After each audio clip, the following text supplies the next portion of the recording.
Welcome to Golf Smarter Mulligans, your second chance to gain insight and advice from the best instructors featured on the Golf Smarter podcast. Great golf instruction never gets old. Our interview library features hundreds of hours of game improvement conversations like this that are no longer available in any podcast app. You know, I'd read Golf in the Kingdom, I'd read Bagger Vance, I'd read Zen Golf, and I was kind of two minds. You know, half of me is like, I get it. I totally get this golf, meaning of life, Buddhism, quantum physics deal. And the other half of me was like, come on, you know, this is Pat Summerall and Jack Nicklaus and plaid pants. There is not some big link. This is a big excuse for guys to say like, oh, it's a spiritual experience, I'm going to go play 18 holes. So I started taking these lessons. I thought, I'm going to test this. So what I did really was, you know, half the book is pretty much me taking non-traditional lessons, and the other half is me playing golf with various kind of spiritually inclined golfers or golfers who are spiritual people.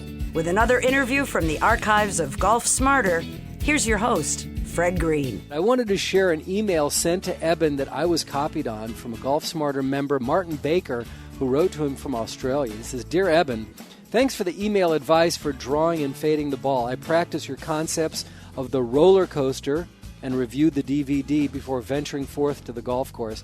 This was only my third time out since a carpal tunnel operation on my right hand and wrist, which didn't allow me to play for 8 full weeks. Now, in the first couple of holes, I was not visualizing to see and feel the shot, but after a while I started to visualize while standing behind the ball and trying to execute what I could feel and what was in my mind. When I reached the 8th tee, par 3, 174 meters, raised green sloping back to front, I put the ball slightly higher than normal on the tee, pulled out my 4-iron and stood behind the ball, visualizing a high ball going almost straight in the air with a small draw at the end and the ball angling down towards the pin. Stood over the ball and relaxed, pulled the trigger, and saw the ball take a beautiful high trajectory, ending with a small draw going down towards the pin. The ball bounced twice and then straight into the hole. Hole in one! Yeah! But you know what? It's crazy. I'm going to just paraphrase here, but he did the same visualization on the next par 3, 161 meters, and he landed 2 meters from the hole. Then on the 18th par 3, 144 meters, he landed 3 meters from the hole. So clearly something was working that day, and he wanted to credit Eben Dennis and Powerfield Golf. So you can imagine the comments that he received from his mates, like, I want whatever you're on today type of thing. And he says, thanks, Eben, for everything. I will have a grin on my face for many days to come, and I put that largely down to your approach and teaching of the game. And he also wanted to thank me and Golf Smarter for introducing Eben Dennis to the Golf Smarter community. Congratulations, Martin. That's awesome. A hole-in-one. We appreciate you sharing it. Hey, if you have a hole-in-one and you want to credit Golf Smarter, of course I'm going to talk about it. Our guest today is Josh Karp, author of a new book, very funny book called Straight Down the Middle, subtitled Chivas Irons, Bagger Vance, and How I Learned to Stop Worrying and Love My Golf Swing. Welcome to the Golf Smarter podcast, Josh. Hey, Fred, how are you? I'm doing well. Thank you so much for joining us. Oh, thanks for having me on the show. Well, I'm excited to have you on the show because a couple of reasons. First of all, I get your book in the mail from, Chronicle Press. Yeah. And I'm looking at it going, oh, this looks kind of interesting because it kind of fits into what we do. And the next day, Jamie Zimron, who's just been on Golf Smarter and has been on multiple times before, she said, do you know Josh Karp? Have you read his book yet? And I'm like, wow, I just got it in the mail. Hang on a second. Well, as my 7-year-old will tell you, Jamie is my sensei. He always goes, you have a sensei. He's like, you know, your golf sensei. So yeah, Jamie's She's fantastic. all of our golf sensei. Absolutely. And also her brother is my congressman. So Right? Yeah, I know. That's the issue. I learned that when I played with her. So yeah. So tell me the premise. Now, the beautiful thing that you get to do, that I get to do with having the podcast, is I can talk to you for as long as I want. We generally go about 30 minutes. And I'm sure in your process of promoting your book, Straight Down the Middle, You've done a lot of radio interviews. Chronicle's very aggressive about getting the word out on your book, as they should be, because it's very entertaining. Thank you. But, doing a radio interview, you may not be talking to a golf audience, which you are here, and they'll interview you for 4 or 5 minutes and cut it down to a 30-second cut. Yeah, no, I've been on all kinds of different shows, some golf shows, some sports, some NPR, and strangely enough, since the book kind of touches on Buddhism and things like that, I've been booked on a lot of self-help shows. And I'm sorry. Tell me about it. Like, you think you're laughing. You should hear how much my wife is laughing at you. And we both I got booked on a show. And, you get a notice from your publicist, and it says, okay, you're going to be on this show for, whatever, here's where it runs and all that. So anyway, I get booked on this show. And the guy calls me up, and he goes live, and he goes, for the next hour, our guest life strategist is going to be Josh Karp. And I was like, oh, these poor people. I was like, guest life strategist. I probably screwed up, half the people in Shreveport, Louisiana, in the 1 hour I was on. So it's interesting. You pulled off a full hour with this guy? Yeah. Yeah. And you talked about golf and he was talking about life strategy? Well, we worked golf into life strategy. That's easy to do on this show. But yeah, it was real. I mean, it was hilarious. I was just like, oh my goodness, guest life strategist. This is going to be trouble. But it was fun. So, where was this guy able to? I don't even want to go there. Let's talk about your book. Sure. So, what I loved about it is it felt like I was. As I'm reading this book, it feels like I'm listening to a Golf Smarter podcast. I mean, what you did is what I've been talking about in interviewing all these different mental coaches and golf instructors with the same concept. I mean, you put it down on paper, but you lived it. I'm just getting, if I get 30 minutes to talk to Jamie Zimron or Jim Waldron or Dr. Joe Parent, I feel like I got all this phenomenal information out of them for such a brief period of time. You get to kind of live with these people and go work with them, right? Yeah, absolutely. I mean, it was, the basic premise of the book was testing the non-traditional kind of Eastern spirituality-inspired world of golf instruction. And kind of the humorous premise being, can, inner peace lower my handicap, or will lowering my handicap help me find inner peace? Oh, and interesting dichotomy there. Yeah, no. Oh, go on. No, it's like, how did you get to this point saying, okay, I'm going to be able to write a book about this? Well, you're a writer. Right. So you have a publisher, and you proposed this to them, or how did this come about? Yeah, what happened was I had written, my first book was a biography of this guy, Doug Kenny, who wrote Animal House and Caddyshack and starred National Lampoon and that's died. Funny. Yeah, it was interesting, and he died like very mysteriously right after Caddyshack came out. So I had finished that book. And right around that time, I had taken up meditation, and my wife took me to a meditation seminar on the north side of Chicago. And I went in there, and I always say I was like, everybody there was exactly who you'd expect at a meditation seminar. Sandals, natural fiber clothing, big long beards, whole deal. And I'm sitting there in like my Chicago White Sox hat, and I'm already bad news to everybody. And we meditate, and I was like, oh, I got to get out of here, go out and have dinner, go see a movie. And then we finish up the meditation. With a White Sox hat, you wanted to go out and have a steak, and everyone else wanted to go have a tofu burger. Absolutely. Oh, no, they put out snacks, I remember, and it was like, would you like vegan... this carrot and celery? Yeah, exactly. It was like vegetables and vegan buns. I was like, no thanks. So we go around the room, and we all have to talk about what meditation has done for us. So I said, hey, meditation has improved my golf game. And, I mean, it's like everybody just looks at me like this is, if there's a blasphemy in Buddhism, this was it. And the guy who ran the seminar kind of very calmly says, he goes, oh, the Sakyong is an avid golfer. And the Sakyong is this guy, Sakyong Rinpoche, who is the kind of spiritual leader of this Buddhist organization called Shambhala, which actually Doc Parent has been affiliated with. Mm-hmm. And so my first thought was, okay, this is like, the Dalai Lama scene in Caddyshack. I write magazine articles for a living.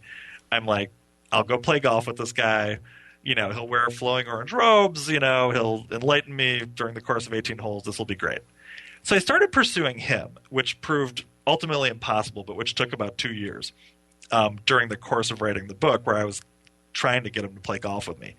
And in the meantime, I started, I'd read Golf in the Kingdom, I'd read Bagger Vance, I'd read Zen Golf, and I was kind of two minds. Half of me is like, I get it. I totally get this golf meaning of life, Buddhism, quantum physics deal. And the other half of me was like, come on, this is Pat Summerall and Jack Nicklaus and plaid pants. It's there is not some big link. This is a big excuse for guys, to say like, oh, it's a spiritual experience. I'm going to go play 18 holes. And so I was like, okay, I started taking these lessons. I thought I'm going to test this. So what I did really was, half the book is pretty much me taking non-traditional lessons, and the other half is me playing golf with various kind of spiritual figures of some kind, or either spiritually inclined golfers or golfers who are, spiritual people. So, and it was a blast. But that's how it happened. I wrote a proposal after I kind of took my first lesson, and wound up with Chronicle, and that was it. I spent the better part of a year and a half while my wife was pregnant with our fourth child in 10 years. Oh. There was great irony in all of this for her. Oh my gosh. Playing golf for a living. Cool, so that was man. Too. Yeah, it was. The timing was really good. 4 kids in 10 years. Wow. Yeah. Okay. And so, well, I'm living it now. So yeah, right. You're not in the college years yet, huh? You better sell a lot of books, buddy. That's my plan. The things you don't think about before you have 4 kids. Oh my God, I got to pay for these guys to go to school. Do you have any daughters? No, all boys. Oh, so you don't have to pay for weddings. No, but you also have to give up on having anything nice in your house because everything just gets trashed. It's true. And they're disgusting. Yeah, I raised 2 boys, and there are holes in the wall from the games of pickle in the hallway. Right. Or, my brother-in-law's, there were holes from them throwing each other occasionally into the wall, out of anger. Throwing your kids into the wall? No, my brother-in-law's, not my kids. Okay. My kids have not been they have not thrown totally each other. Confused. Let's get back to the book. Yes. Okay.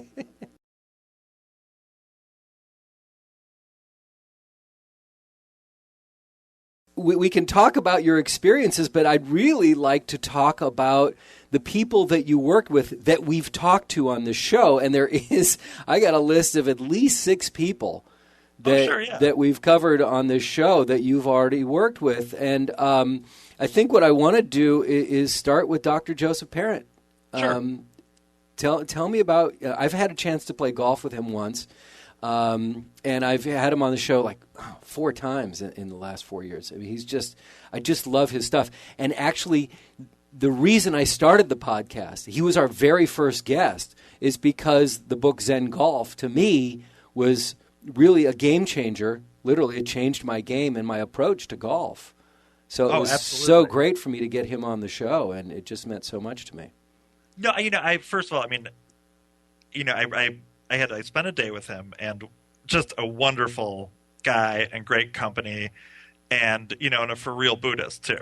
Really the whole deal. He's it. And I one of the things I told him was, I'd read Zen Golf a couple times, and there's this thing where you play golf with people, and you can tell they're under the influence of the book without even them telling you, because several times I played golf with people and they'd hit some terrible shot and you'd hear them go under their breath, interesting. And I was like, you've read Zen Golf, haven't you?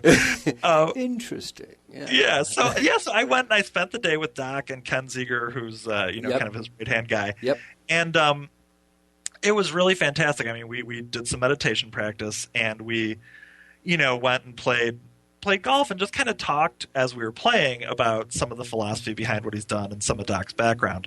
And, the one thing that was very, really remarkable was, we talked, and he was saying, I was asking him, I'm like, God, wasn't it intimidating to work with VJ? Because, my God, you're working with Vijay Singh.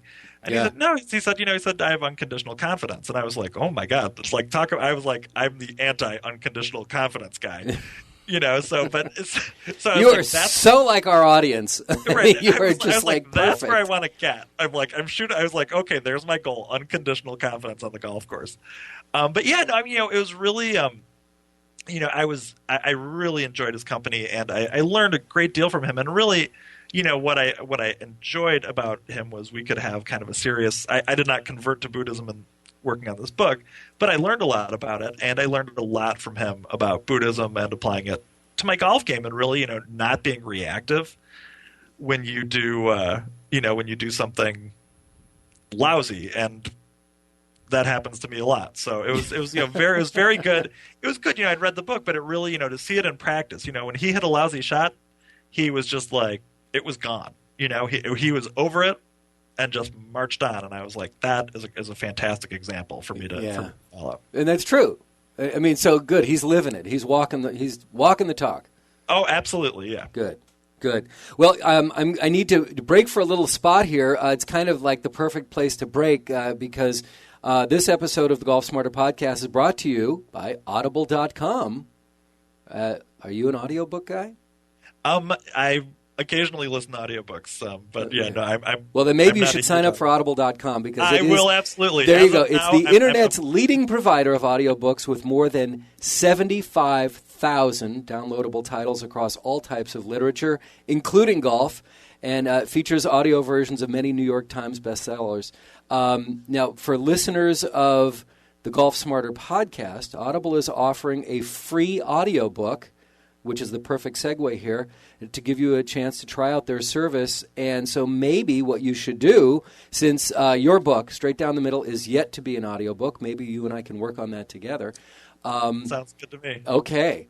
But Dr. Joe Parent's books, Zen Golf, Zen Putting, and his new one, The Art of the Mental Game, are all audiobooks. So if you haven't read that yet, maybe this is a way to get into Audible.com by just reading Dr. Joe Parent as an audiobook. You can do it while you're in your car. You can do it while you're working out. You can do it on the range when you're warming up. I mean, I've seen people with headphones on in the driving range, and I'm like, how do you do that? Without getting, I wouldn't know how they do it without getting tangled up, let alone. Right. But that would be a great place to start. Dr. Joe Parent, The Art of the Mental Game, his newest, or the classic to me, Zen Golf and Zen Putting.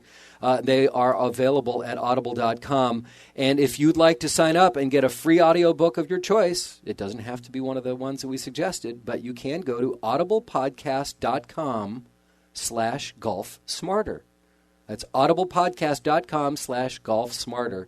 And we thank them very much for participating in our show today. But we want to get back to your next person that you worked with that we've had on the show, who I think is phenomenal, Jim Waldron. I like having him on the show. I think he is so right on in what he talks about. Yeah, he, really, in addition to getting to work on my golf game and getting to learn all about this stuff, one of the things I met such great people. I mean, really interesting people. I mean, one thing, and I'm sure you know this from doing your show, when you really start to look at golf instruction, I mean, there's, like a method of instruction pretty much for every golfer on the planet, there are so many methods out there. Right. And that's what I love about it.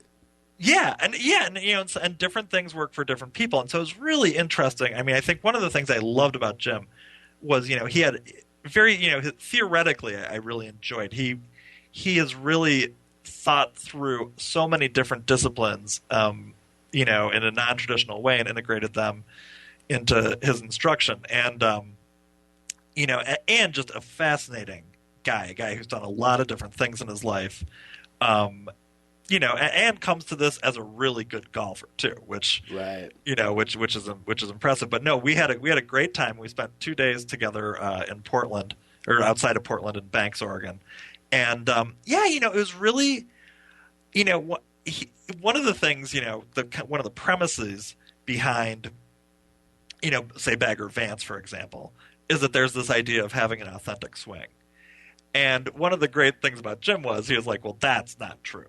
He's like, he's like, there is not an authentic swing. And he was like, in what other world do you hear people say, there's an authentic, inner pianist or an authentic shortstop? It's not like, and one of the things I love that he said was, he goes, he's like, golf is the one sport. He's like, if you've kind of been messing around at it for a few years, you expect to take 3 lessons and be scratch. And he said, and it's like being a guy who messes around on the piano and takes a couple lessons and expects to be, doing concert quality Rachmaninoff, right, at Radio City Music Hall, right? Right. He's like, and no, but there's no other discipline or endeavor in which people expect this. He's like, but in golf, we all expect it. We all think we're going to be cured and that we are magically, just 3 tips away from being fantastic. So that was really that's why we keep playing, though. Right, absolutely. I mean, yeah, it's both we the all curse we and all the want to be blessing. single-digit handicapped, and we don't want to work at it. Yeah. Oh, for sure. I mean, there's no which. Yeah, it's a great metaphor, certainly for the way I live my life. It's like, wow, I could be great and not have to do much. But yes, I mean, we had a great conversation about that, and then we really did. One of the things in his school is called Balance Point, right. and one of the things he said that everybody I worked with, you could really only ultimately, when you go back to integrate stuff in your game, take away 1 or 2 things, because everybody told me 46 things I could go and integrate all these things into my game. Right. And one of the things he said that had not occurred to me, which may be just my stupidity, was he said Ben Hogan, for all the work he did, hitting balls until his hands bled, he's like, he worked on balance all the time. And I was like, well, that makes a lot of sense, but it never occurred to me. We did some really interesting balance drills and trying to find the right way for me to find physical balance. And, and I think it's kind of a quote from Jim, but he said something like, the vast majority of, failure in sports performance is due to poor balance. And, that had just never really occurred to me. And I think, in sports where you're moving, your body has a way of naturally balancing itself. Yeah. But it's weird when you're just standing there, you don't have that movement to balance you. So right, and it becomes that was a great thing. Right, and it becomes really evident how off balance you are when you finish your swing, and right. where you finish your swing. If you fall over or leave, Yeah, absolutely. I mean, it's funny. Like, one of the things people when I've done some interviews, they say, like, why do you think golf? Why is golf the sport that gets this, spirituality, looking at your true self in the mirror kind of thing? And I said, I think it's because the ball doesn't move. Because, in almost any other sport, you are being reactive. And being reactive, for the most part, kind of takes you out of thinking. And with golf, you got nothing to react to. You just got a ball and you and the club, and if the ball's going to move, it's you who's got to make it move. And I think that's a big part of it. I think, when the ball is moving in other sports, you can't think so much. But with golf, you're just like right there, and it's you and your brain and the ball. Which is pretty much your introduction. Is the worst club in my bag is my brain. Right. And is it? Wait a minute. I think it was. God, I've been quoting this line, and I realized. Wait a minute. It came out of your book. Is this the one that someone said to you? Yeah, you have here. Just at the end of your introduction, someone said to you. She looked at me, and with a bemused expression. This is the person who doesn't play golf. You know where I'm going with this, right? Absolutely, sure. Go ahead. No, it's your line, man. Go ahead. Yeah. I believe the quote was a friend of my wife's who was very dubious about this entire endeavor, and we had a couple of great conversations about it.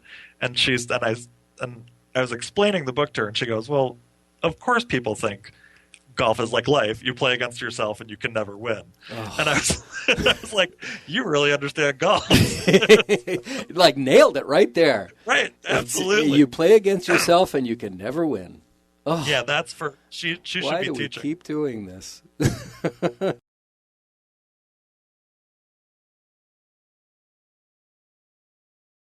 Let's move on to Jamie Zimron, because we just had her on the show again. This is a woman who, you talk about coming from different disciplines. She is all over the map, and she has brought it all together on the golf course. And I find her absolutely fascinating. Oh yeah. How was your experience with her? It was great. I mean, I first of all, the one, of my 4 kids, my 7-year-old is the one who's been most interested in all this, and the only thing he remembers, other than her being my sensei, is that she had me on a driving range with an Aikido sword, holding it like a golf club. And he just thought that was the coolest. But, yeah, I mean, first of all, Jamie is, she's an LPGA pro and just a fantastic golfer. And on top of it, a great person. But she's integrated Aikido. I believe she has a psychology degree as well. And From Stanford, no less. From Stanford, no less, exactly. And it was really, I came to her, I think, at the right time in the book. It was about the middle of the book, and I was kind of starting to get the hang of this a little bit. So what she said really resonated for me. And one of the things we talked about, which can sound, in description a little out there, but makes sense, is we kind of talked about moving energy when you're playing. And we had a great long discussion on a practice tee where she said, what starts your swing? And I gave her 46 different answers in 10 seconds. I was like, my right hand, no, my shoulder, no, my knee. Oh, wait, what was this? And, and I couldn't even identify it. And we had a long talk about, kind of in Aikido, the flow of, the guy who created Aikido, who was a guy called O Sensei, was this great martial arts master who really learned how to use energy. And they said, people would attack him and he wouldn't even have to touch them. He could just kind of turn their energy against them, which I don't think I'm going to get to that place with my golf game. But, we talked about where, when you're hitting somebody in Aikido, where should the energy be?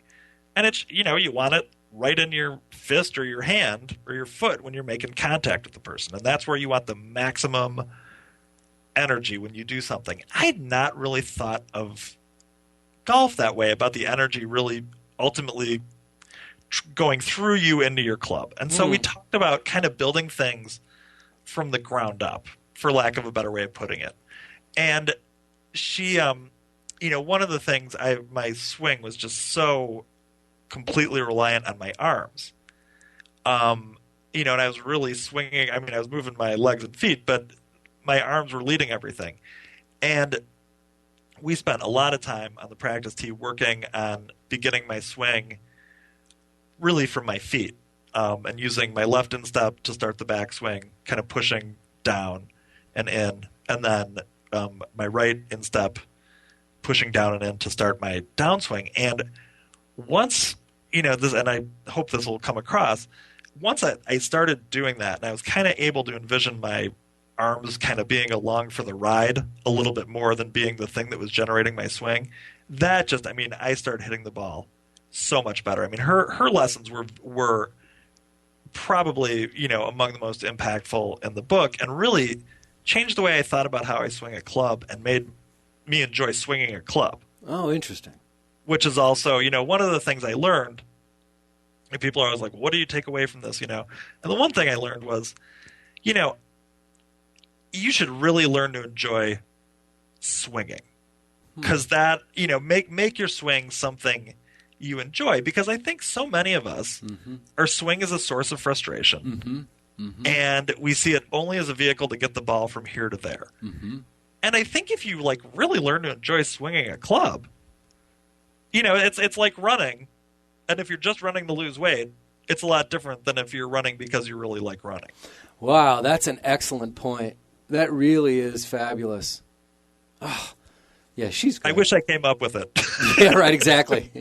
You're just the messenger, right? Absolutely. Yeah. All right, so other names on here, and I'm going to skim through because I want to get to one specifically since we're running out of time. Sure. People that have been on this show, I swear we approach. I hope that we get to play golf together someday. I would love that anytime. Yeah, but you, let's see, you worked with Catherine Roberts. No, I did not work with Catherine Roberts. Oh, but she's on your website. Yes, yeah, I put her on my website as somebody who does something linked to this. And she and I, Okay. we emailed a bunch of times, and I was actually going to go to one of her seminars, and I can't remember. I think two of my kids got sick, and it was not going to happen. We never were able to. Well, if you ever get a chance, she's wonderful. She was interviewed terrific. her a bunch of times and spent some time with her as well. Now, Steve Cohen over the Chivas Iron Society, Sure. and then Michael Murphy. Did you get to work with him? He doesn't. I mean, he doesn't. Yeah, I mean, we've had him on the show a couple times. He's a wonderful guy. Yeah, when I was working on the proposal, he and I had a brief phone conversation, okay. and he was great, and really kind. Are you a devotee of the book? You've read it and read it once and you're moved on. No, I've read it a couple times. One of the reasons I've read it a couple times is because, like a lot of great books, it takes a while to totally understand. I don't know if I really totally understand. I did not get it right. Good, thank you. Yeah, it's not just me. It's like I got to do this again. It takes a little bit of work, and I think that's one of the appeals of it. Is you gotta. It's not like you just read it and you're like, okay, boom, boom, boom. There's an easy answer. It's a lot of stuff, and it's kind of you got to think. But yeah, I like the book a great deal, and okay, all right. Have you ever read The Match? By Mark Frost? Yeah, I've not read it. Read it. Oh my gosh, he was on the show. He talked about it. Besides having a beautiful speaking voice, what a phenomenal story! One of the better books I've ever read in my life. Right next to yours, of course. But thank you. Of course. All right, I want to ask you about one of the people we've had on the show a couple of times, and I get more reaction to this guy than anybody else. Fred Shoemaker. Yeah, and no, I didn't work with Fred either. Oh, but he was. Another person that's on your website. No, I'll tell you something. I know, because I wanted to kind of give people links to places that are spiritual. Oh, okay. That was the connection. Place. I got you. One I will say of both Fred and Stephen Pressfield as well, who wrote Bagger Vance. Both of them, I wanted to work with Fred, and Fred gave me one of the most gentlemanly, polite, turn downs you could possibly give. I mean, he was such a nice guy, and really, was very kind to me, and just said, hey, you can come take my thing anytime, but I really, I write golf books, and I don't want you necessarily writing about what I do. And I was like, that was totally fine, but just a total gentleman and a super nice guy. And the same thing with Steve Pressfield, who very graciously wrote a blurb for my book, and I asked him to play golf with me, and he thought about it, and then he said, I don't want to, even though I've written this book, I don't want to put myself out there as somebody who is speaking authoritatively on spirituality. And I was like, that makes a lot of sense. Yeah. And both guys, just total gentlemen and really nice guys. Okay, good. Yeah, well, Fred Shoemaker, one of the nicest and hard to track down. But I loved having him on the show. Josh, I need to know, what was your handicap before you started writing the book? It was an 18. What was your handicap now? I got down to an 11. Last summer, kind of after I finished the summer after I finished the book, I was playing more like a 12 or 13. But like every golfer, I've rationalized that I'm an 11 permanently. Since it's my best handicap, it's my handicap forever. And my excuse is last summer I only played like about 6 times because things were too busy.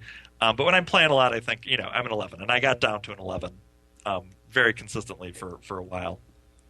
Okay. So then all of a sudden now the whole thing is valid. No, absolutely. No. And these people did help. And this thought process has helped. Yeah. Oh, it's helped, immensely. I mean, first of all, my swing is so much better of a swing than it used to be. Okay. And mental game wise, I'm so much better. The funny thing, I have a friend, I write for Golf Tips magazine, and a friend of mine who's my editor there, but halfway through the book, he was like, let me get this straight. He goes, you're going to see people for 1 or 2 days, and then you're moving on to another person. He's like, anybody will tell you that is absolutely the stupidest way to possibly improve your golf game. He's like, everybody will tell you, find a person and stick with them.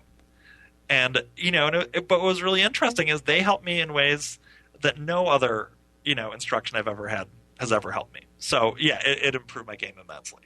And that's exactly what has happened to me in the process of doing this show, that I think that my mental game has gotten so much better, and there's been elements of my swing that have been improved. That I started the show, I was around an 18, 19, and now I've gotten down to an 11. I'm up to a 13 now. But, yeah. But you're really an 11. No. I still think of myself as a 15. Oh, so you're more honest than me. I'm like, everybody's like, I'm an 11, because it's like, yeah, I have been, and when I was there, I didn't believe it. That's part of the problem. When I was down to an 11, I'm like, how's that? No, come on. So I couldn't maintain it because I didn't believe it. Well, it's I don't know if you've had the experience if you talk to some guys who are single digits, and they'd say what a burden it is, because once you get there, you're spending your whole life trying to maintain it, and you're always kind of teetering on the edge. And I'm like, I'd like to have that burden. That would be great for me. I interviewed one guy who said, have you ever noticed the correlation between how many days a month somebody works and their handicap? So a guy who's a 9 probably only works about 9 days a month. I'm like, right. Actually, that's a really good point. Well, what was that? There's that joke about so either your lawyer or your doctor. They said, the better a golfer they are, the more you should be worried about the quality of service you're receiving. So yeah, but I will happily, I would happily be, a 5 and let people wonder about my capacity as a journalist. So. Well, again, the book is called Straight Down the Middle, Chivas Irons, Bagger Vance, and How I Learned to Stop Worrying and Love My Golf Swing. There you go, Jamie Zimron right there, right? Yeah, absolutely. That's great. And it's really a fun book to read. It's very funny. I love your voice in this. And I would definitely tell people to go on. It's available on Amazon, I'm sure. And absolutely, so that means it will be in our Golfer's Mart at golfsmarter.com. Unfortunately, it's not on Audible yet, but hopefully someday it will be. Yeah, exactly. So, Josh Karp, thanks so much for joining us on the Golf Smarter podcast, Fred, and best really of luck with the book. Oh, thank you for having me on the show.